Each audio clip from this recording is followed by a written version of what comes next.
So before Carrie, the most infamous Broadway F word, we don't say the F word, but the F word of all time was Kelly. It was, in fact, the first Broadway musical to close on opening night.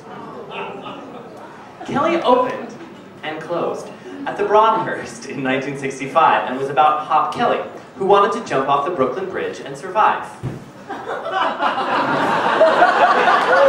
Well, it's cheerier because there's like you have to have a happy ending. And the Irish immigrants and Bowery bums who gambled on him and generally caused mayhem. While closing on opening night gave many the impression that the show was a mediocrity, it's actually one of the most bizarre and fascinating Broadway musicals of all time. Writers Moose Charlap and Eddie Lawrence wanted to make their show sound like the weird and crazy characters that inhabited it. Very form follows content, so songs like Ballad to a Brute and Simple Ain't Easy spoke in the characters' own voices in ways that shows weren't often doing yet. Now, Kelly aimed to be a sort of Guys and Dolls three-penny opera hybrid. However, the show that landed in Philadelphia for a pre-Broadway tryout was odd and off-putting, and Ethan Morton said, "Some of the lyrics had the quality of the arcane accusations that street loons scream at passing strangers." Some things haven't changed. The New York World Telegram said, "There is some virtuoso tuba playing in the otherwise commonplace overture to Kelly. Mark it well, because nothing else that entertaining happens during the next 55 minutes.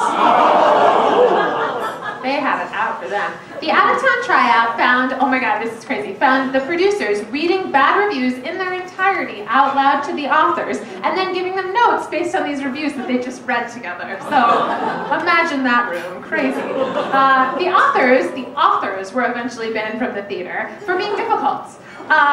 New folks were brought in to rework the show from top to bottom. One of these folks who was brought in was Mel Brooks. Mel Brooks was quoted as saying, "The first three numbers in Act 2 are the worst, like going 75 miles into an hour into a stone wall, death." He later said that he partially modeled Springtime for Hitler on his experience out of town. Revival? No. While some critics thought the show was colorful, most were perplexed by its odd tone and rough, strange characters. Anita Gillette played the ingenue lead, and she had recently been fired from the musical The Gay Life when her part, a girl who jumped off a bridge, was cut out of town. As Ken Mandelbaum said, "Bridges clearly were not to be lucky for Anita Gillette." Another lead, Eileen Rogers, supposedly broke into tears in Philadelphia and exclaimed, "I wish I was back in Tenderloin. It was a flop, but at least people were friendly."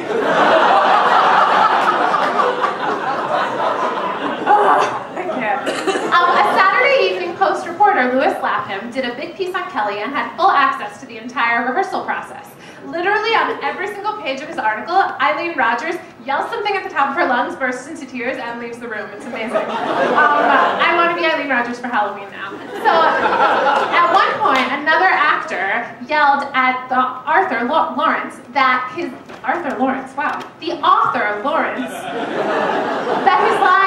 lines were not funny enough, and Lawrence said that if he didn't like it, he could quit. This was followed by Eileen Rogers, who was completely uninvolved, wailing, "I can't stand the screaming anymore," crying and leaving. At one point, Eileen Rogers sent a postcard from out of town to her agent with just the word, "help." Eileen Rogers could not handle the heat. It was like, No, I know. Writers, someone should write a musical about her. But we've all been there. I feel like we've definitely all been there. Yeah. So director Herbert Ross was quoted in rehearsals saying things like, "You're doing this dance like a bunch of drunken old ladies, and don't just sit there like an equity member, Leslie. React!" Just in the lounge, hanging out. So one of the producers, David Susskind, had a weekly TV show, Convenient.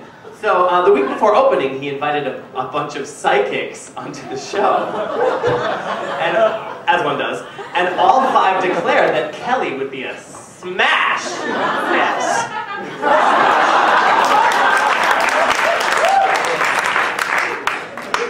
So, we're not going to even go there. The creators cut their biggest name, Ella Logan, out of town, out of the show before opening night. And she watched from the balcony with the writers and their lawyers. Howard Taubman's review famously began, and I quote, "Ella Logan was written out of Kelly before it reached the Broadhurst Theater on Saturday night. Congratulations, Miss Logan." Walter Kerr called the show a bad idea gone wrong. Closing on opening night, the show made worldwide news. It was the most expensive loss in Broadway history at $650,000. Unbelievable, right? It was the first time that national media had really showed how the system on Broadway could break down, and that Broadway musicals weren't all ice cream and ponies. That's not a quote, I actually wrote that. Because I just picture Jen Tepper in like a thought bubble being like, Broadway, ice cream and ponies. Now, to sing the opening number from Kelly, Mr. Steve Rosen. Not the tuba player who plays virtuoso. Okay, I have to run after this because I'm performing a monologue for Moose Murders at Le Poisson Rouge after this. You guys are awesome. You're like the sassy Statler and Waldorf. I love it. That's our new press pose. I think Jerry Dixon left his water here. I was at that open call for that, by the way, for Five Guys Named Moe.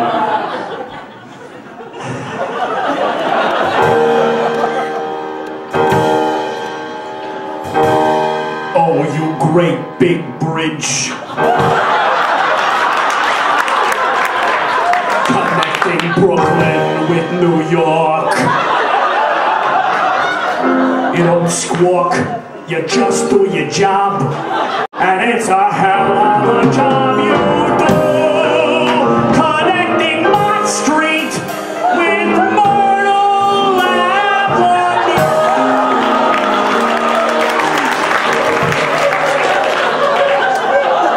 Oh, you mammoth suspension. Lincoln, the Bowery with Red Hook. Permitting a free exchange of ideas and bringing civilization as we know it to both sides of the brook. You carried a burden alone, oh structure of steel and stone. You carried a burden alone. Oh, you big, big bastion, stretching across the watery ditch. You don't bitch. You just stick it out, and it's sticking out all over you. Majestic moment, who don't say boo. Oh, the moxie that you have shown, out there all alone. Structure of steel and stone, out there all alone. Oh, the moxie that you have shown.